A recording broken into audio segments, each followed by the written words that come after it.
तथ्य रखता हूं, अगर आर्मी वेटरन्स उससे सहमत है तो बताएंगे।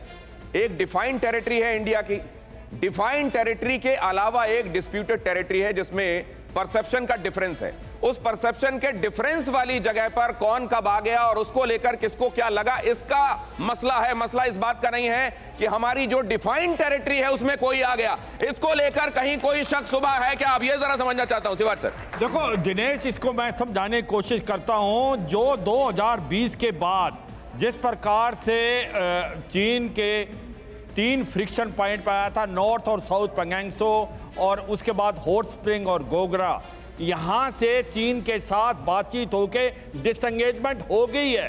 अब रह गया है देप्सांग और डेमचो। ये 2020 के नहीं हैं, ये 2013 के हैं, ये समझना चाहिए। ये जो डिस्प्यूटेड बात हो रही है कि हमें पेट्रोलिंग नहीं करने दे रहे, पेट्रोल पॉइंट 10 से लेके 13 अल्फा तक, ये जो मुद्दे हैं ये 2013 में अगर आप ध्यान ले जाएं, 2013 में हुआ था डेप्सांग, 2014 में हुआ था चुम्मर, और मैं तो वहां को चीफ ऑफ स्टाफ रह चुका। तो मैं ये कह रहा हूं it is a action in progress. नहीं, लेकिन असदुद्दीन ओवैसी क्या कह रहे हैं? असदुद्दीन ओवैसी ये कह रहे हैं 2013 का है मसला, ठीक है, लेकिन आज जो सरकार देख रही है पार्टी, उसकी सरकार की जिम्मेदारी है कि वो उन चीजों को भी सुधारे जो असल में ड्यू है ना। लेकिन मैं एक बात ये एक बात देखो पक्का, क्योंकि 16 कोर कमांडर की मीटिंग हो गई है, ये मीटिंग खत्म नहीं होने वाली जब तक डेप्सांग और डेमचौक का भी फैसला ना हो। ये समझने की कोशिश करो। पर गवर्नमेंट ने बहुत प्रेशर डाला और नॉर्थ और साउथ और पैंगोंग और गोगरा और हाउट में एक दूसरी चीज ये जो कहा जा रहा है कि देखिए 9 तारीख का इंसिडेंट है रात 2 बजे का, उसके बाद क्या इसमें चीजें, देखिए सरकार को जानकारियां भी इकट्ठी करनी है, उसके बाद पार्लियामेंट में इसको लेकर जब जवाब देना है तो जाहिर है कि एक बात का ख्याल रखना है, आर्मी की तरफ से प्रेस रिलीज आ गई थी, 2 दिन का पार्लियामेंट में अवकाश भी था और उसके बाद रक्षा मंत्री आए और उन्होंने ये बात कही। क्या इस टाइमिंग को लेकर बयान कब दिया जाना चाहिए था, इसको लेकर जो सवाल उठाए जा रहे हैं वो जायज दिखाई देते हैं, खासतौर से उन लोगों को जो जानते हैं कि आर्मी फंक्शन कैसे करती है? जनरल विशंबर दयाल। देखिए, पहली बात तो ये है कि मैंने जैसे आपको कहा, मैं यहाँ पॉलिटिकल मुद्दे को नहीं सॉल्व कर सकता। ये पॉलिटिशियंस का मामला है। मैं पार्लियामेंटेरियन नहीं हूँ भाई, मैं पुराना फौजी हूँ, एक बात। दूसरी बात ये देखिए, आपको जो बात समझनी पड़ेगी वो ये है कि एक बात देश को माननी पड़ेगी कि जिस प्लेटफॉर्म से हम चाइना का फौज मुकाबला करती है, फौज अगर हमारे और चाइना के LAC पर संबंध अच्छे नहीं हैं और अगर हमारे वो जवान को मार सकता है, तो मेरा मानना ये है, मैं किसी के साथ नहीं हूं, मेरा मानना बहुत स्ट्रांग ये है कि पूरा देश एक होना चाहिए। पूरा देश का वेट व्हेन आई से पूरा देश मतलब पॉलिटिकल, डिप्लोमेटिक एंड मिलिट्री। और पॉलिटिकल का मतलब यह है कि बहिष्कार करो ना। आपने कहा भाई हम चाहे पाकिस्तान अपनी जगह पे आ गया ना, आपने पाकिस्तान से पिछले 7 साल में सब रिश्ते खत्म कर दिए।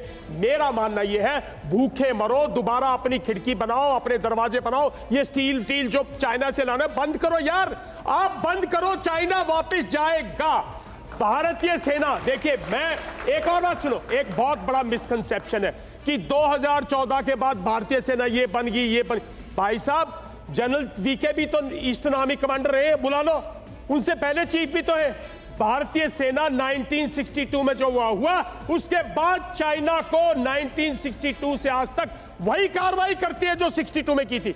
हमारा जवान डरता नहीं है, मान के चलो। और ये नहीं है कि हमें किसी पॉलिटिकल शय चाहिए। मैं फिर कहता हूं, जिम्मेवारी हमारी रखो। ओवैसी साहब, मैं आपकी बहुत बातों से सहमत करता हूं, ऐसा नहीं है हम आपके खिलाफ बात करें या हम आपको अंडरमाइन करने नहीं आए। आप एक पॉलिटिशियन है, एक लीडर है, आप अपना कार्रवाई करिए, समाज सेवा कीजिए।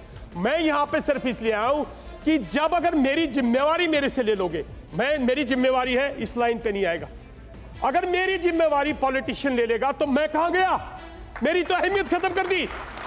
मैं कहता हूं मुझे 38 साल तक आपने ट्रेन किया, पैसे दिए, आर्मी कमांडर बनाया, हवाई जहाज में उठता हूं, मेरी सारी फैसिलिटीज है। डिफेंस सेक्रेटरी, मैं कहता हूं इस देश में अगर कोविड में डेथ हुई, पूछो हेल्थ सेक्रेटरी को, बुलाओ डिफेंस सेक्रेटरी को, बुलाओ होम सेक्रेटरी को, क्यों सारी पॉलिटिशियन ठेका लेते हैं इस देश के? इस देश में लोग हैं जो तनख्वाह इसी काम के ले रहे हैं, उनका जिम्मेवारी कहां जाती है? भाई आप लोग हमारी जिम्मेवारी मत लो। क्या करेगी? आप 4 लोग जाओगे, ओवैसी साहब sorry, respectfully I tell you, आप लोग 6 आदमी एक भ्रमण पे चले गए, किसको पता है कौन सी LAC थी? हमें पता है साहब। एक मिनट, हम ही ब्रीफ करेंगे। मैं जो बात कह रहा हूं वो सुनो। देखो, हमारी परसेप्शन में 1900, और देश को पता होना चाहिए, 1962 तक हमारी एक सीमा थी। उस पापी ने, दुष्ट ने उस सीमा को उल्लंघन किया, वो आके हमारी एक सीमा पे बैठ गया। हम लोगों ने सफर किया, पर हमारा जवान बहुत बहादुरी से लड़ा, ऐसी बात नहीं है। उसके बाद ये देश में गलत परसेप्शन है कि भाई उसकी परसेप्शन यहां तक है। नहीं, हमारे पूरे देश की परसेप्शन एक होनी चाहिए कि जो 1962 में लेखा थी वो हमारी। अक्षय चिन्ह अगर हमारा था तो हमारा था, बोलने से नहीं होगा साहब, पार्लियामेंट में कहने से नहीं होगा। अगर वो अक्षय चिन्ह के इधर कुछ भी बनाता है तो नहीं करते। नहीं, अगर वो ब्रिज बना रहा है और वो अगर हमारी 62 में टेरिटरी थी, मैं नहीं एक्शन ले सकता। पार्लियामेंट बोलेगी ना अनुराग आर्मी कमांडर को ब्रिज बनाना बंद करवाओ, फिर मैं बंद करवाऊंगा। आप हुक्म देना सीखे साहब as politicians and let me handle my issue.